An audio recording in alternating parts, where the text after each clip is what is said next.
Welcome to NMAX Civil Muthukan. In the video, we will talk about the mensuration law, question number 7.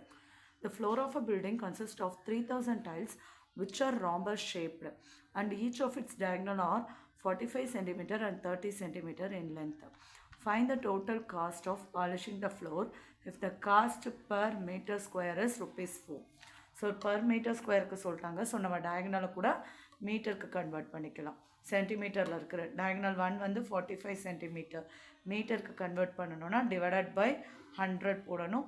So 0.5 metre, 45 metre. D2 அதே மாதிரி 30 சென்டிமீட்டரில் இருக்குது. So மீட்டருக்கு convert பண்ணும்போது 0.30 metre. So first நமக்கு அப்போது area of the floor கண்டுபிடிக்கணும். First ஒரு டைலோடது தான் கொடுத்துருக்காங்க. So half into D1 into D2. So half into D1 0.45 into 0.30. இதில் கட் பண்ணிங்க அப்படின்னா 0.15. ஸோ இப்போது 0.45 0.15 மல்டிபிள் பண்ணிங்கன்னா 675. இங்கே 2 டிஜிட் இங்கே 2 டிஜிட்ன்றதுனால 4 டிஜிட்ஸ் தள்ளி டாட் வைக்கணும். ஸோ மீட்டர் ஸ்கொயர் ஏரியா, இது வந்து ஒரு டைலோட ஏரியா. ஆனால் நமக்கு ஏரியா ஆஃப் ஃப்ளோர்னும் போது எத்தனை டைல்ஸ் இருந்துச்சு? 3000 டைல்ஸ் இருந்துச்சு. So 3000 into 0.0675. இதை இப்போ மல்டிபிள் பண்ணோம் அப்படின்னா என்ன வரும்?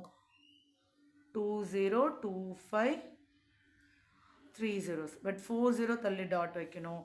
அதனால் 202.5 மீட்டர் ஸ்கொயர்.